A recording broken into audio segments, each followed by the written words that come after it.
And for some reason, he was able to infiltrate our home. He was able to come in, convince my mom that they were all lying on him and they were out to get him. And we allowed a wolf to come into our home. I remember the first night that it happened, my mom was an entertainer and she was performing at the Fountain Blue Hotel. And this was back in the day. Anybody who goes to Miami know about the famous Fountain Blue Hotel. And this particular night, my mom was gonna do an after party and it was late, I was 8 years old. And he told my mom that he would go ahead and take me home. And he did. And on that night is when it started. He started touching me sexually and kissing on me and kissing my body parts. And as tragic as it was, he presented himself first as a friend, a nice person, a caring and loving person.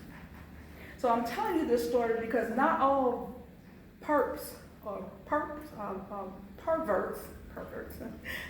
not all perpetrators are mean and nasty.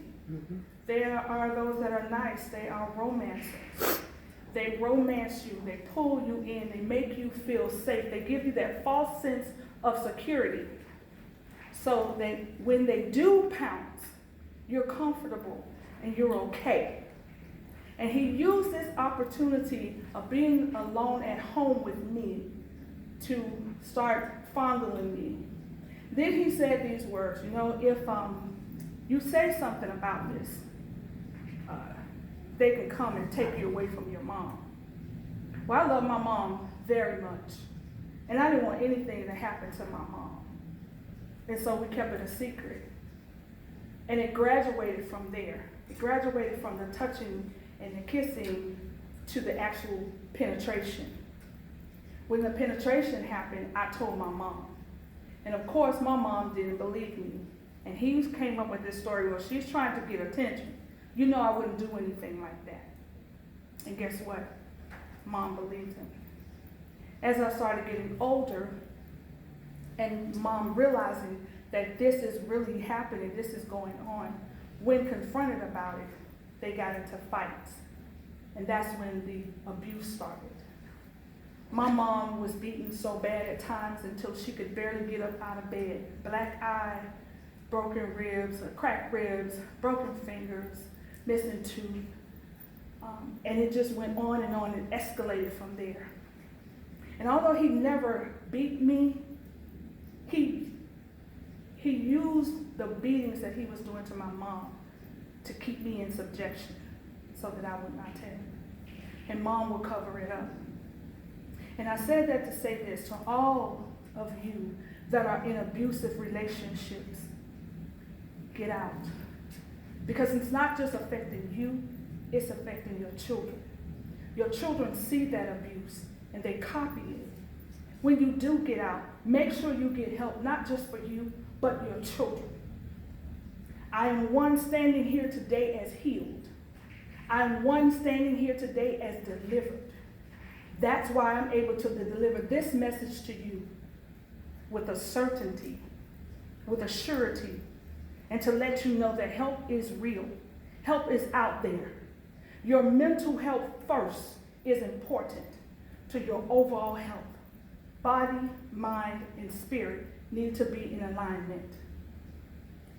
From that was my trek into law enforcement. Once I was healed. We can deny it, we can paint it with makeup, we can put on eyeliner, we can put on this mask and say that everything is okay, and on the inside of you, toe up from the floor up. And if you don't get help, you're going to walk around like this, hurt and hurting others. Get help. It's not cute to put lipstick on pain. Be healed from the inside that will radiate out to you. My story did not end as soon as I told what happened. And it happens like that. They don't believe you. Your parents don't believe you.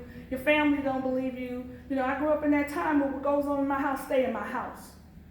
Don't tell what happens in my house. A child should be seen and not heard. That is the biggest lie that I think they have ever come up with. A child should be seen and heard. That's why they have a voice. A child should be listened to. A child should be taken seriously.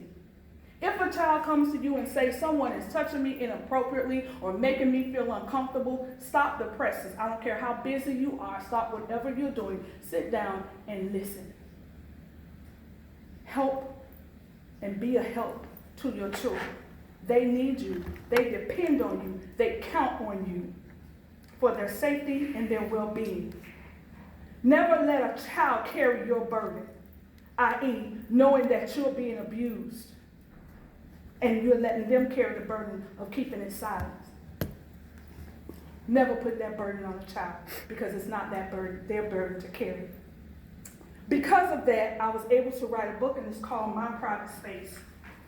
My book ended the way I wished my story had ended. It ended with my character telling her mom that her stepdad touched her, and mom made a decision to believe her daughter and call the police. Mom made the decision to get help. Mom made that decision that my child comes first, not the man that hurt her. Believe your children. That's the only, if I can't get anything else out to you, believe what your children say. Believe when your child comes to you and say something is wrong, because guess what? It is. We're living in a society today where our children are being snatched up off the streets as they're walking home from school. Our children are being snatched up out of the malls as they're walking around being who they are, children. Our children are being raped and abused and misused and tossed aside like they are nothing. Our children need us to be watchful, to be prayerful, and to believe. Our children need us. Our children who we brought into this world need our protection. They need our care. They need our love. If I can't express anything else to anyone else, my statement to you today, my plea to you today, my heart goes out to those that need to hear this today. If you are the one that is being abused, get help. Open your mouth. That's what you have a voice for. Speak. Let your pain be known. Don't continue to let others hurt you. Don't continue to let others be a burden on you. Burden on you, meaning they put their pain on you now. Because hurt people. And today we're going to talk about how we can get help, not only for ourselves, but for our children. Our next guest that we have coming before us is Miss Nadine Ali. She is